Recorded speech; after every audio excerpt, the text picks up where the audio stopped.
Getting into Margaret's hospital room wasn't easy. The woman wasn't accepting visitors. She didn't even want to see her family. But Johnny didn't give up. He convinced the nurses, talked to the doctors, and finally got permission. Margaret's room was small and sterile. The woman was sitting in her bed, connected to an oxygen tube. She was thin, pale, and tired. But when Johnny entered and told her who he was, the woman's eyes widened. "Phantom," Margaret whispered. Her voice was broken, weak. "Did you find Phantom?" Johnny nodded and pulled out his phone. He showed her the latest photo of Phantom from the veterinary clinic. The cat was still thin, but treatment was going well. There was a bit more life in his eyes. Tears streamed down Margaret's face. "Is he alive?" she asked, her voice cracking. "He's alive," Johnny said gently, "and he's recovering. But I need you to tell me something, Margaret. I need to hear Phantom's story." And Margaret told him. Phantom had come to Margaret during the darkest period of her life. 7 years ago, when her husband died suddenly of a heart attack, Margaret was left alone. She had no children. Her family was far away.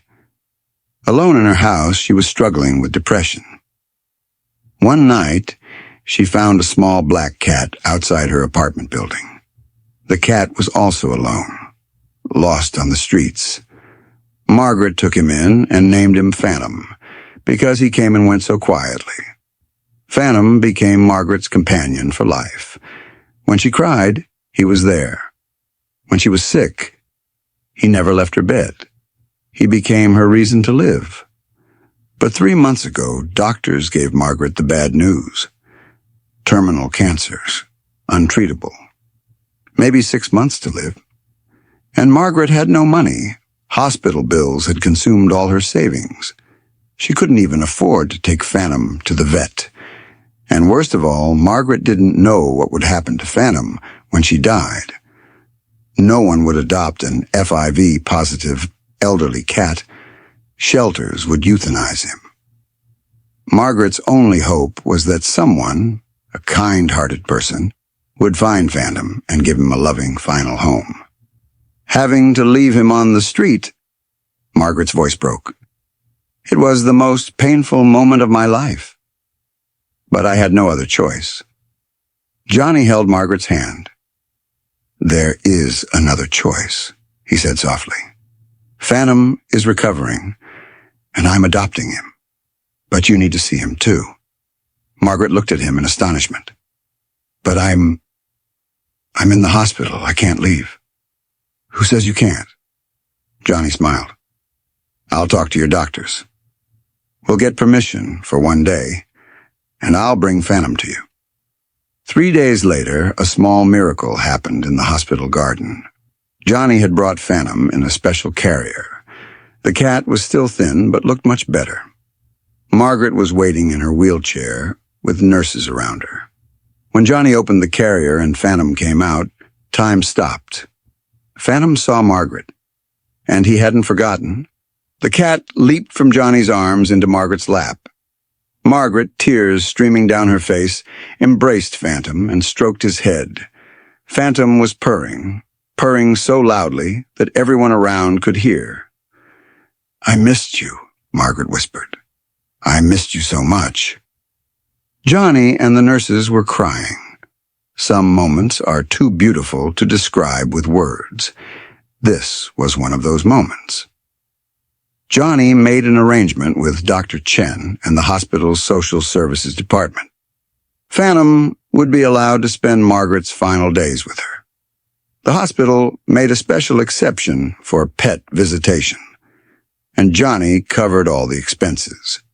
For the next 6 weeks, Phantom visited Margaret every day. Sometimes he would lie in her bed for hours. Margaret would pet him, tell him stories, sing songs to him. The hospital staff noticed that these visits had a miraculous effect on Margaret.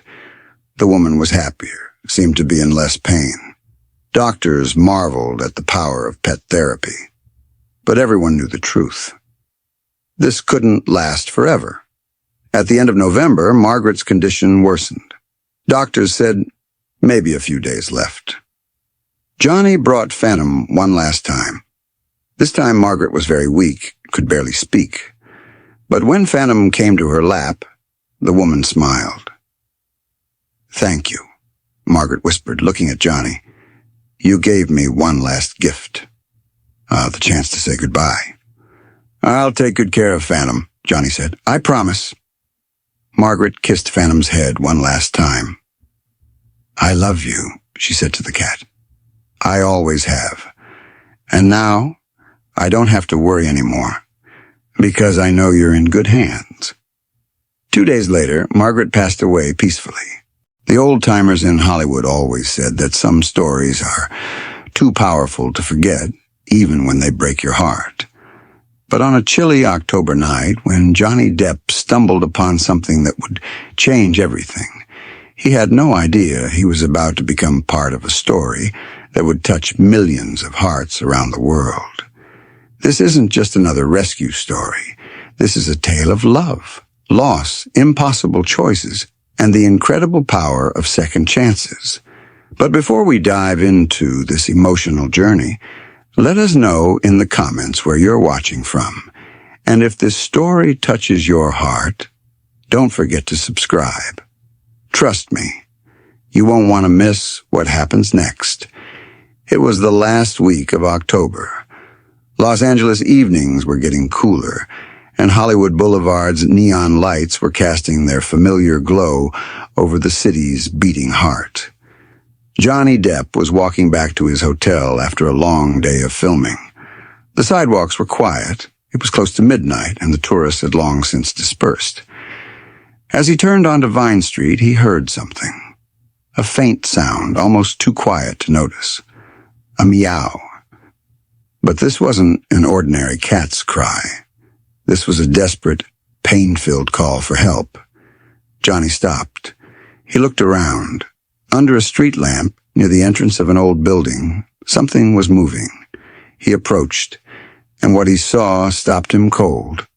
There, on the cold stone ground, lay a black cat so emaciated you could count its ribs.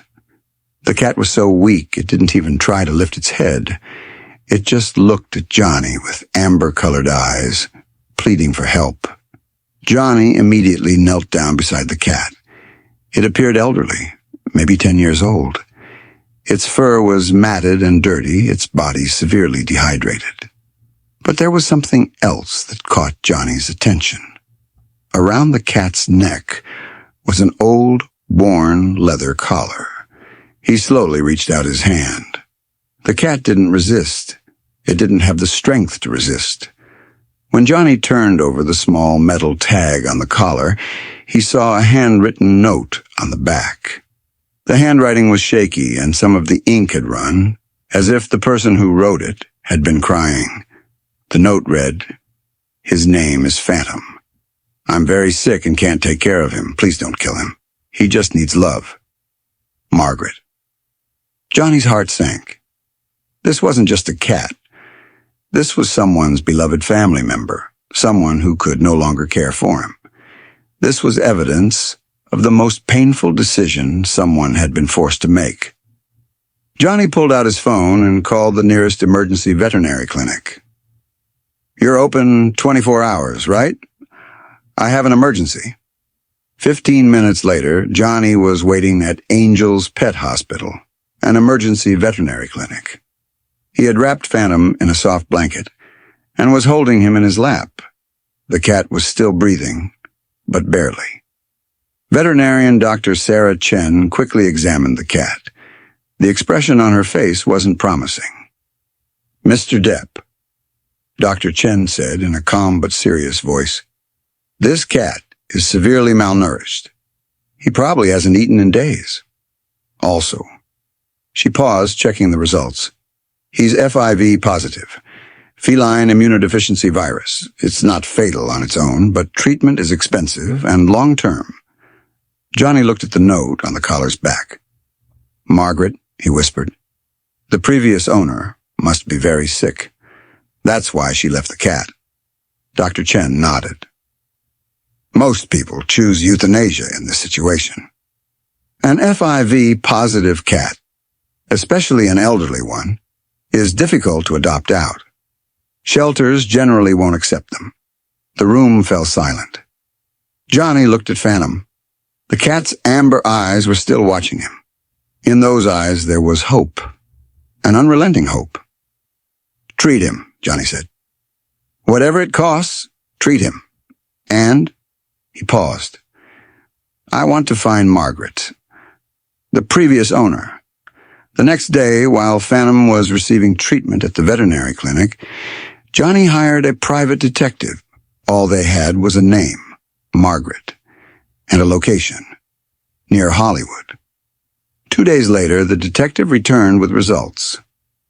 Margaret Ellen Thompson, 67 years old. She's receiving treatment at Cedars-Sinai Hospital, terminal lung cancer.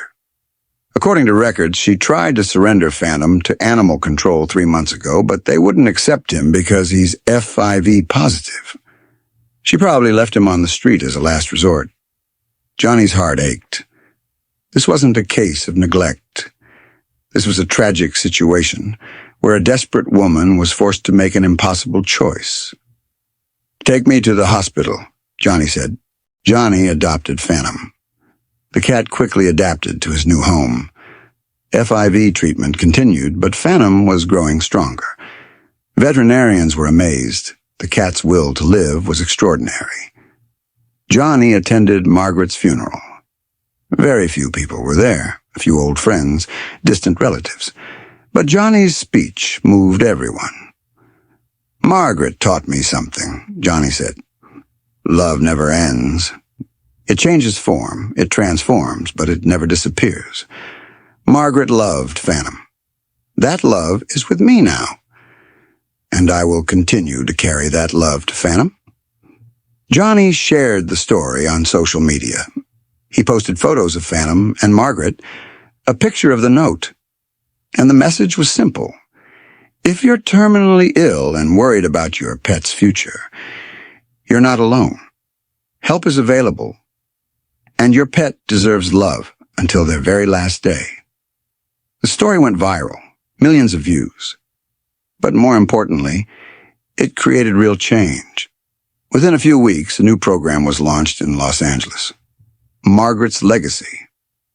The program helps terminally ill people find temporary or permanent homes for their pets. Volunteers provide special care for FIV-positive cats. Thousands of people were inspired. They took in elderly, sick, or unadoptable animals. Phantom continues to live a happy life with Johnny. He's now 8 years old, healthy, and full of love. Sometimes Johnny even brings him to film sets. The crew has adopted Phantom as their mascot, and Johnny always keeps that note from the collar, because that note reminds him of something important. Sometimes the smallest acts of compassion create the biggest impacts. Margaret and Phantom's story shows us that love knows no boundaries. Illness, poverty, or even death cannot stop love. Love transforms, passes to others, and changes the world. If this story touched your heart, please subscribe. Every week we share heartwarming rescue stories like this. Tell us in the comments, how did this story affect you? Do you have a rescue story? Where are you watching from? And most importantly, share this story. Because every share could save an animal's life. Don't forget to like the video and turn on notifications. See you in the next video.